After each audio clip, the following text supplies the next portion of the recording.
Let's roll.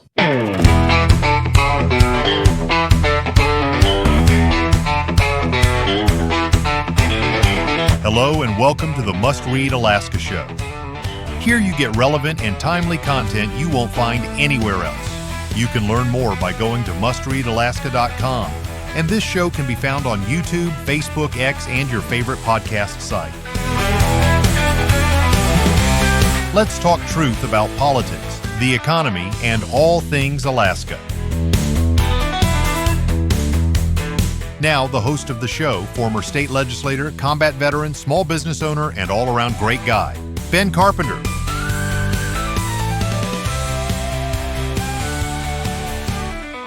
Hello and welcome to the Must Read Alaska Show. I'm your host, Ben Carpenter. We have a special guest with us today. Donna Anderson is a retired teacher and concerned parent and has been active in our education system here for a number of years. Donna, can you tell us what made you interested in dealing with the education system as it stands right now? So I taught for Kenai Peninsula Borough School District for 26 years. Prior to that, I subbed in the district. I've been very active in the district for over 30 years between being a mom, being a grandma, being a teacher. I retired last year, namely because I saw a lot of inconsistencies and a lot of things that were happening that I didn't agree with. It almost pushed me out of the school because I was not in agreement with a lot of policies that were happening, the curriculum that was being implemented into our schools. And it's very hard to speak out when you're employed by the district against the district and things that are happening. So I retired. I'm still interested. I still want to keep things going in the right direction for our students and our families. And in our previous conversations, I think it's been, you've identified that you've attended most all of the school board meetings recently. Is that true? I do. I attend the school, even prior to retiring, I would attend school board meetings. I would speak at school board meetings. I would listen to work sessions. It kind of became an odd passion and interest of mine because I figured out that's where the change happens. And those are the people that you have to talk to. So this year I've attended every school board meeting with the exception of last night. I speak at most school board meetings. I speak there either as an individual or as the chapter chair for Moms for Liberty, depending on the subject. But I do try to stay informed, and I email them. I try to talk to them. I met with a school board member not long ago. So I feel like I'm finally maybe getting to a point they might start listening, but not quite there yet. Okay. Can you introduce Moms for Liberty? So Moms for Liberty is a national organization, and their passion is fighting for the rights of parents to educate, empower parents to hold government accountable at all levels. They work mostly at the school board level, and so that is why I focus also at the school board level. But mainly they fight for parent rights and within the schools and holding government accountable. And are you affiliated with that organization? I am the local chapter chair. We've also just started a legislative committee statewide, and I am the secretary for that on the legislative committee. Interesting.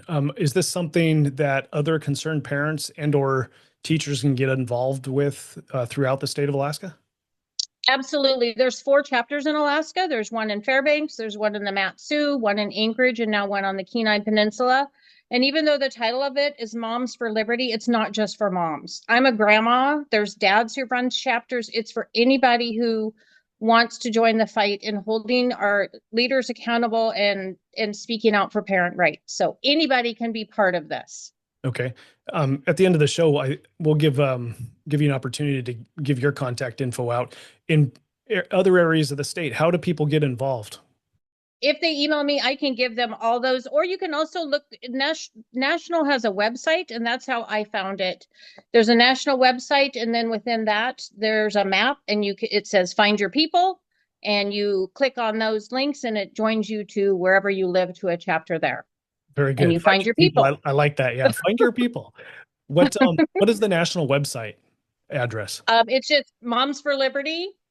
you just look up Moms for Liberty and that's it. Just Google Moms for I don't Liberty know and this. it comes right up. Just Google Moms for Liberty.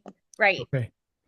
Yeah. What are some of the issues that you hear from teachers and from parents that are top concerns right now with our school system?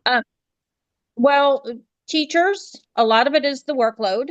A lot of it is class sizes. We have some classrooms that have 30 students in them, and personal experience, that's a lot of students to have packed into a classroom. And another concern is the curriculum that we're putting into our schools. There's things in there that are not age appropriate. I didn't sign up at second grade to teach second graders about the God of pleasure and wine. And our current language arts curriculum, core knowledge language, at second grade level, we were teaching about the God of pleasure and wine. And those things really bothered me. We were given a directive to teach that curriculum for 120 minutes and not use anything else. So I tried really hard to do that the first semester because I was directed to do so. So I had to. Around January of last year, when I did my benchmark testing, my students had not grown in reading at all. So I called central office and I said, this program, it is not working. We had already been to school board meetings prior to that and talked about it, that it had missing components. And at that time, somebody at the central office told me that I had to wait 3 years, that my students will see growth in 3 years. And I said, I don't have 3 years. So wow. I kind of switched stuff around. Yes, I switched things around. I did the bare minimum of what I had to do because I was directed to do it, and I'm going to follow the directives that I'm given. But I added back all the other components of reading, and my students' reading scores just shot up by May. What is that curriculum called again? Core knowledge language. CKLA is the abbreviation for it. Core knowledge language. It's through Amplify. Is that a decision that was made by our local school district, or is that a mandate from the state or from the federal? Nope. It was our local school district that made the decision. And even during its implementation, another colleague and I were going to school board meetings. There's an article in the Clarion from about 2 years ago in May that we reported this inappropriate content. The first year they removed it.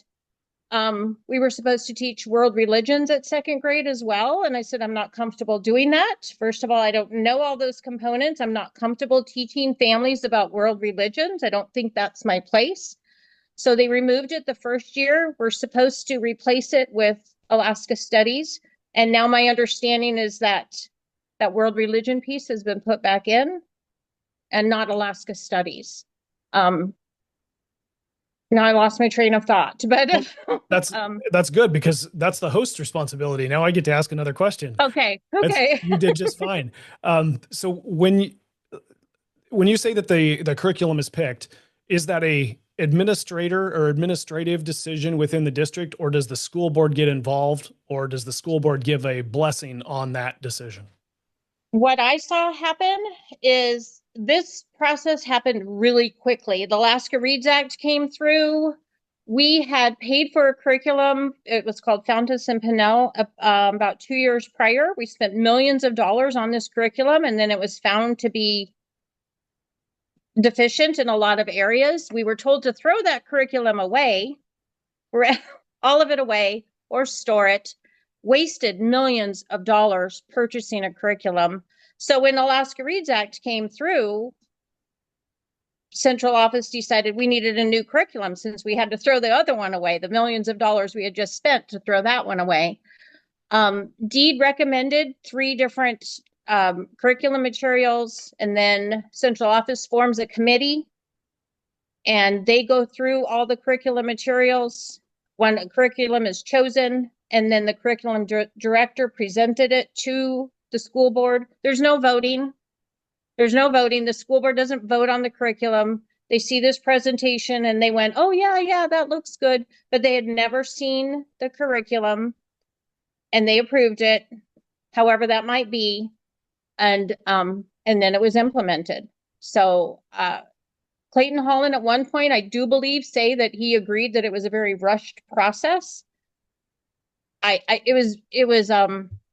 What was the I don't rush? even know the word. What was the cause of the rush? Was it a self-imposed deadline, or was there a state deadline by which the decision had to be made, or what caused the rush?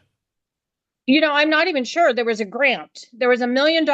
They say, well, it wasn't $1 million grant because it's not exactly $1 million. It was probably 9 point whatever, close to $1 million grant that our school district got to purchase this curriculum. So I don't know if the pressure was to hurry up and get that grant or to hurry up and go, yes, we're following the Alaska Reads Act. I don't know what the rush was, but it's from December. That curriculum was put out and it was approved in February. And that's a really fast-paced way to choose curriculum. The following year, when it was first implemented, we asked for a committee to be able to look at the curriculum. We met twice. I was part of that curriculum. We met twice, or that committee met twice. They would never allow the public to see the materials. They would never allow anybody else. If you weren't a teacher, you didn't see the materials, even though you were on this committee. And after 2 meetings, they disbanded that committee. So it's just interesting the way things go around. Like they don't want to hear anything that says, hey, we need to look at this again. We made a mistake. Wow. How Yeah. long, how much lead time did the teachers get with the curriculum before the start of the school year? Oh, none, maybe 2 days, of training. It was fast paced. It was rushed. It was like, unbox your materials, school starting, let's go. And then the trainers came here and quite frankly, they were horrible. They were horrible. I don't even think they're allowed in the district to come train anymore. So now we have a curriculum and we're paying for that curriculum. We get workbooks, but we don't use the workbooks, but we're still paying for workbooks. Even though we tell them we're not using the workbooks, we're still paying for these workbooks. Curriculum is such a waste of money and we change it every 5 years. Like, why? That is probably my big number. Besides pupil teacher ratio, the curriculum, those are two of my biggest pet peeves right now with the district. It's just a waste of money. You said that you've spent a significant time teaching. Yes. Do you have a sense for why teachers are not staying with the district? I would say it's work environment. I mean, I know on the teacher retention and recruitment playbook, the number one thing is salary. The second thing is work environment. And it's maybe not so much the work environment within the building, but it's the directives coming down from central office on the things that we have to do, and with zero compensation. I mean, teachers are burned out. They are tired and they're working hard and getting more and more duties as assigned put on them with zero compensation. Like, I sub now and I won't sub in a regular classroom because I don't want to be in that environment anymore. I do aid jobs where I'm just working with a small group of children, but I won't put myself back in that position of being stressed out like that.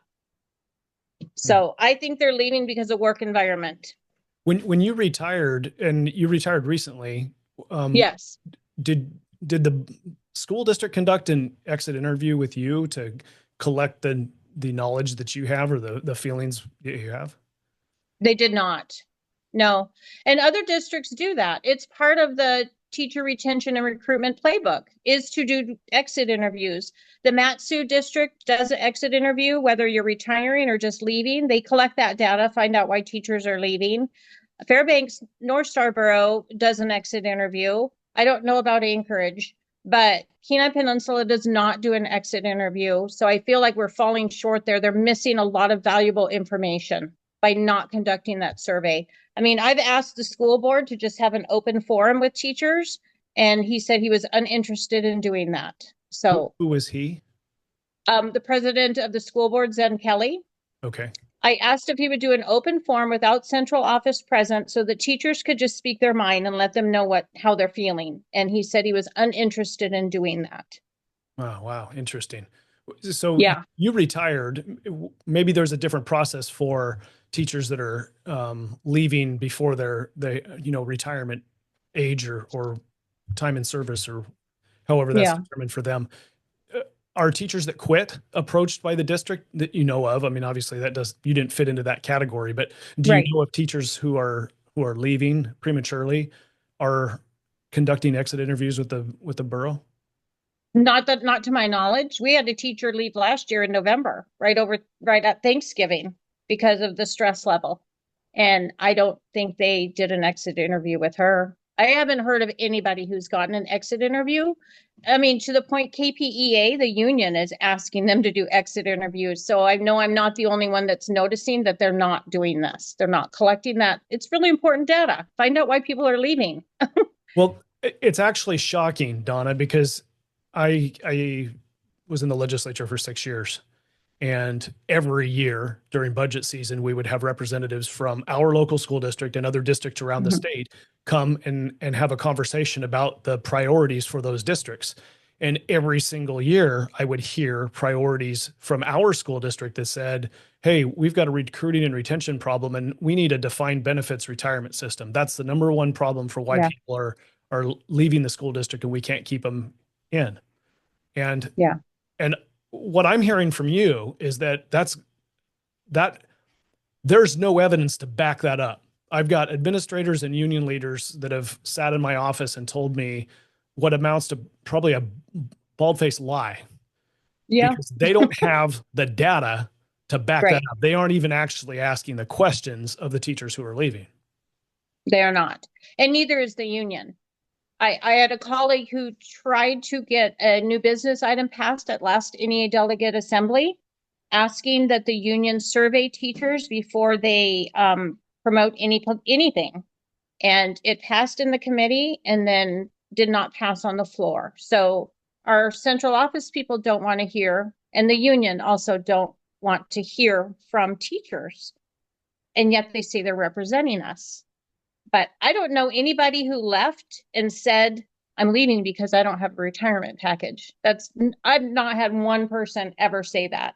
People leave because of the working conditions and because of salary. I mean, I think our union just put in negotiations and they're asking for a 22% pay raise for teachers, and not even just to keep up with inflation, but to keep up with other districts in Alaska, where we're falling behind that way. So, Matsu seems to be paying their teachers well, and I think it's pretty much the same size. So how are they able to do that and we're not?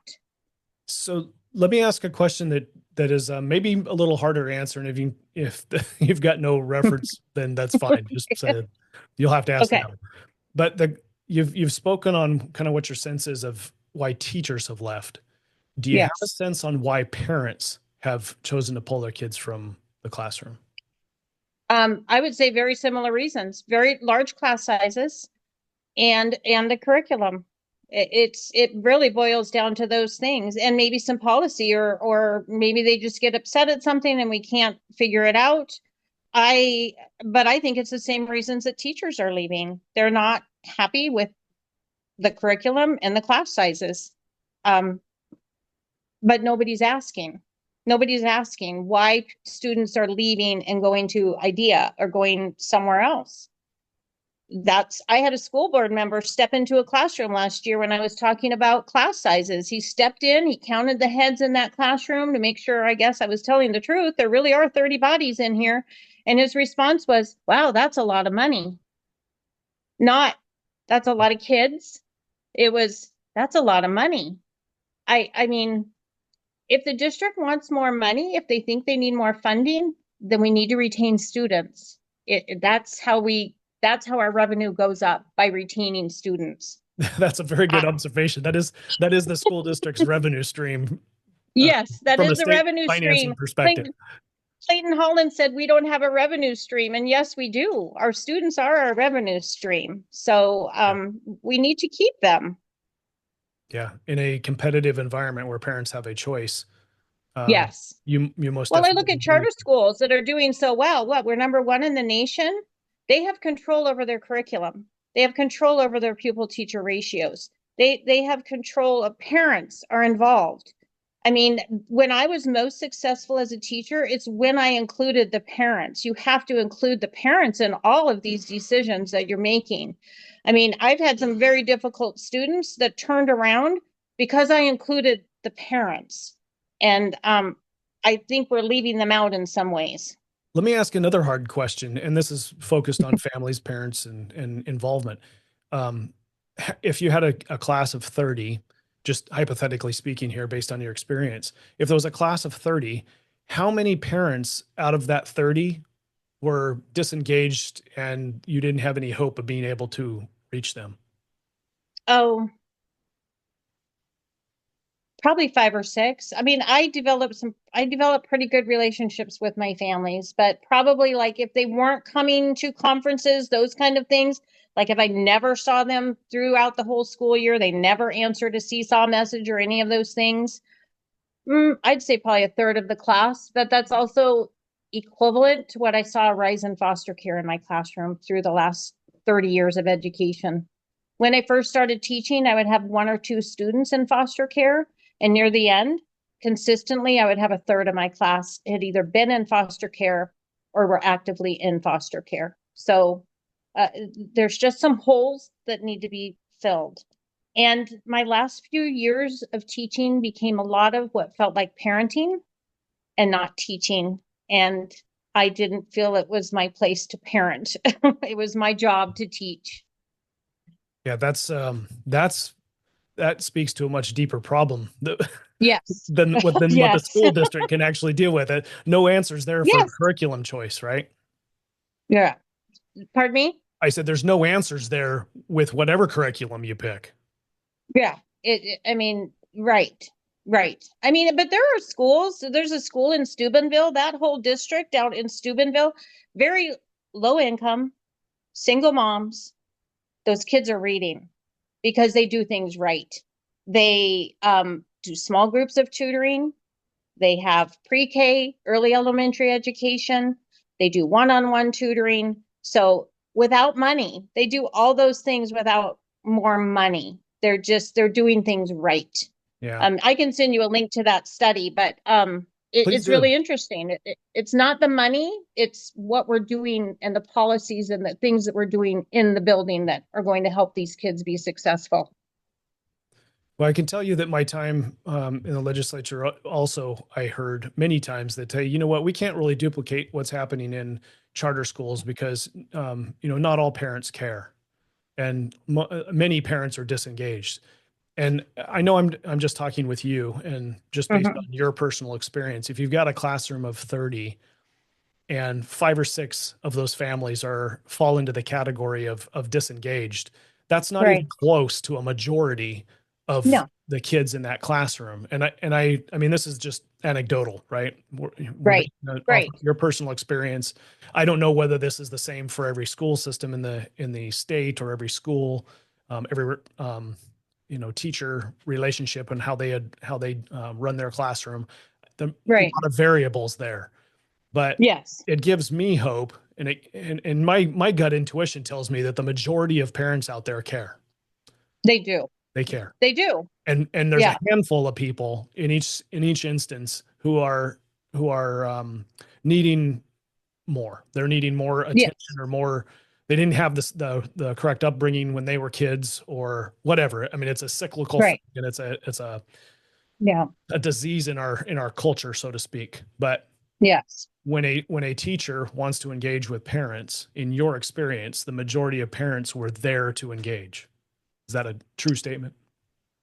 I would say so. I mean, there were some that would not, but I tried to maintain just that positive relationship as much as I could. I mean, we have to get the parents in there, and there are some that don't want anything to do with public schools. They had, like you said, either a poor experience. They don't want anything. They will not walk in the building. So in those instances, I just do what I can to make it a positive experience for the student. You're under my care from this time to this time, and we're here to learn. So let's just focus on that. Let's focus on learning. We're here to learn.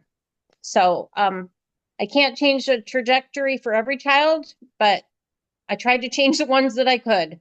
Yeah. Well, that's what you can do. Yes. Do what you can do.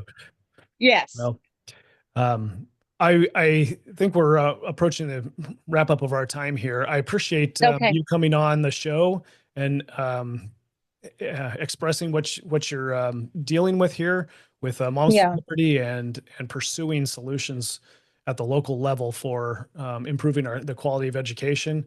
I bet when you retired, it was a bittersweet thing to retire, and you didn't really know Yes. that you'd be this involved in the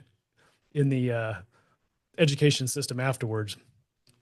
I did not. Actually, when I retired, I said, I'll be back because these are my friends and I don't need new friends. But apparently there was a different plan. I needed new friends. So, and my old friends, I still go back and see them. But no, I had no idea that I would be starting a Moms for Liberty chapter, that I would be involved and still be in it as far as I am. I want what's best for our students. And I'm pretty well known for advocating for teachers and students in this community. I will say our assistant superintendent came to my retirement party because she wanted to honor the advocacy that I have had for families and teachers. And that did mean something to me. She did show up and say, thank you for advocating. I think they thought I would stop, but I can't. I would have kept teaching another 5 years, but I felt a pull to do something different. Wow. Well, I hope that your efforts are rewarded with some change that's desperately needed. I hope so. quickly looked up the address for Moms for Liberty is just that, momsforliberty.org. Yep. And if you don't type that in and just Google Moms for Liberty, it comes right up. Will you give some contact info for yourself if people listening to this show want to get in touch with you in their own area? How do they do that? So the Moms for Liberty email, it's moms, 4, liberty, KPEN @gmail.com. And then do you want my phone number? If you're willing to give it out. I have protected it for a number of years, but I'm finding that I need to protect it less and less. So it's 907-252-7207. Okay. So the email is moms, and it's the 4 liberty, KPEN @gmail.com. Okay. And phone 907-252-7207.